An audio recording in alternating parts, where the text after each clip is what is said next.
Meu pai, ele arrumava máquina de escrever. Foi uma pessoa que me ajudou bastante nesse processo de começar a trabalhar com comunicação. Ele sempre esteve muito próximo. Então, meu pai faleceu em 2015. Já fazia ali 3 anos que eu trabalhava com desenvolvimento de website. E aí bagunçou muita coisa. Toda vez que nós temos uma perda irreversível na nossa vida e que nós temos que reaprender a viver, nós vamos passar por um período de luto. Mas nós vivemos um momento em que a tristeza não recebe acolhimento. A morte é tabu, o luto é tabu. Quem está em sofrimentos está sempre sozinho. E hoje em dia as pessoas têm buscado muito a internet. Quando eu entendi que eu precisava de um site também, eu comecei a procurar. A Elaine foi indicação de uma cliente, acabou me procurando na mesma semana em que meu pai tinha falecido. Quando o Diógenes chegou, preocupado em como ele poderia fazer um site, mas conversando ele acabou entendendo da importância de se quebrar mesmo esse tabu. E poucos dias depois ele se viu na necessidade de contar um pouco da história dele, porque ele não sabia como lidar com a mãe, que estava chorando. Sim, nessa relação de confiança que a gente acabou firmando, a gente continua trabalhando junto, continua fazendo bastante coisa junto e a Hostgator auxilia a gente bastante nesse processo. A gente veio aqui para São Paulo para conhecer o Diógenes, ele é nosso cliente desde 2013, então é uma honra para a gente poder vir aqui conhecer ele pessoalmente, dar um abraço nele. Como é que foi essa escolha, né, de trabalhar só com profissionais da saúde? Eu trabalhava com muitos psicólogos e eles precisavam de ajuda, às vezes, para cadastrar um perfil pessoal no Facebook. Comecei a ajudar um deles e aí a coisa caminhou bem para ele. Mais de 100 clientes depois, praticamente todo mundo tem alguma coisa a ver com ele. E como é que foi essa tua conexão com a Elaine? A Elaine chegou para mim num momento bem significativo da minha vida. A gente acabou se tornando até amigo e eu queria te apresentar a Elaine. Vamos lá conhecer ela então. Oi, Gabriela. Oi. Tudo bom? Tudo bem. Gostaria de conhecer sua experiência de perda, o quanto ela te marcou. Eu tive 2 casos de suicídio, um de um tio e outro de um amigo, quando a gente era ainda adolescente. O suicídio é uma perda significativa que marca as pessoas pro resto da vida.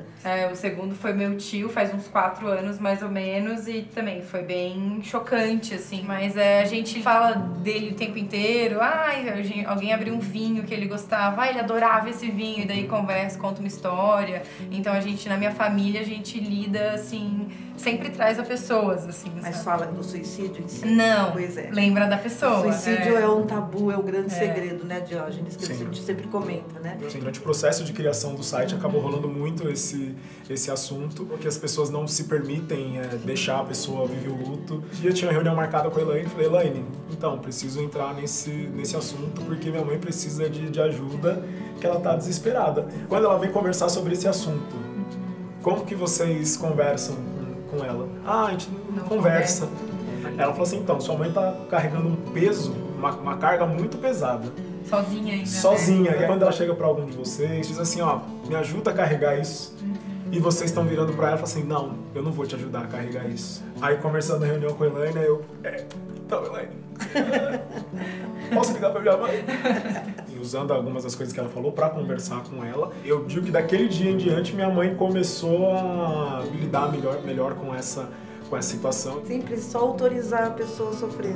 E se a gente não fala de morte, imagina como é com a questão do suicídio, ele é devastador. Quando você fala morreu por suicídio, o outro fica mudo. Há um silêncio. Tu nunca consegue entender o que tava se passando, né, com a pessoa para acontecer aquilo ali, né? Porque só quem sabe é ela. Exatamente, ela leva com ela o motivo. E hoje a gente está vivendo uma epidemia, né? A Organização Mundial de Saúde já reconheceu. Quem se mata não necessariamente quer morrer, elas querem se livrar daquilo que elas estão sentindo que é muito ruim. E que não existe um comportamento egoísta também nisso, né? Na verdade, quem está sofrendo acredita que as pessoas viverão muito melhor sem ela. Então, a importância de ouvir alguém, né, de poder dizer o quanto aquela pessoa é importante. Qual que é o papel do abraço nessa situação? O abraço é fundamental, é o acolhimento que você precisa. E às vezes o abraço não é físico, você abraça estando lá, você abraça telefonando. Depois de tudo que a gente falou, vamos nos abraçar, né, gente? Vamos nos abraçar, assim, trio, que é uma delícia. Sou psicóloga, trabalho com psicologia, vai parar. Começa de novo? Tudo de novo?